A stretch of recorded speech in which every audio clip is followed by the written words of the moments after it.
మానసికంగా ఒత్తిడిలో ఉన్నారా? డిప్రెషన్‌లోకి వెళ్ళిపోయారా?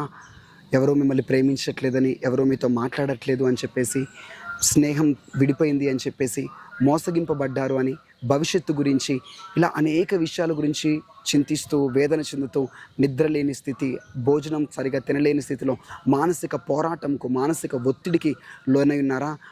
మీ ఒత్తిడి, మీ మానసిక పోరాటం యేసుక్రీస్తు ప్రభువారికి బాగా తెలుసు. ఎందుకంటే ఆయన కూడా గెత్సేమనే తోటలో భయంకరమైనటువంటి ఒత్తిడికి గురయ్యాడు.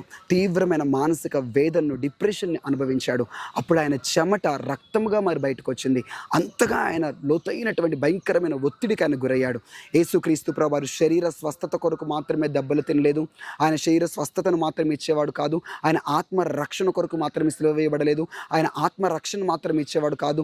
మానసిక ఒత్తిడి నుంచి కూడా విడిపించడానికి, మన మానసిక ఒత్తిడి యొక్క పరిస్థితిని కూడా ఆయన గెత్సేమనే తోటలో అనుభవించాడు, భరించాడు.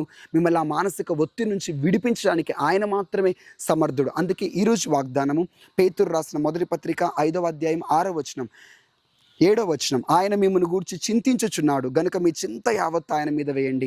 మీ చింత, మీ ఒత్తిడంతా యేసుక్రీస్తు ప్రభువారి చేతులకు అప్పగించండి. ఆయన మీద వేయండి. ఆయన మీకు శాంతిని, సమాధానాన్ని, ఆనందాన్ని, నెమ్మదిని ఇస్తాడు. మీరు ఏ విధమైన మానసిక ఒత్తిడితో బాధపడుతున్నారు, పిల్లలు లేరని కావచ్చు, గర్భఫలం లేదని కావచ్చు, వ్యక్తుల గురించి కావచ్చు, ఒకళ్ళన్న మాటను బట్టి కావచ్చు, యేసుక్రీస్తు నామములో ఇప్పుడే మీకు విడుదల కలుగునుగా అని ప్రకటిస్తున్నాను. ఒత్తిడి నుంచి విడిపించమని యేసు నామములో ప్రార్థిస్తున్నాను తండ్రి. ఆమేన్. God bless you. Praise the lord.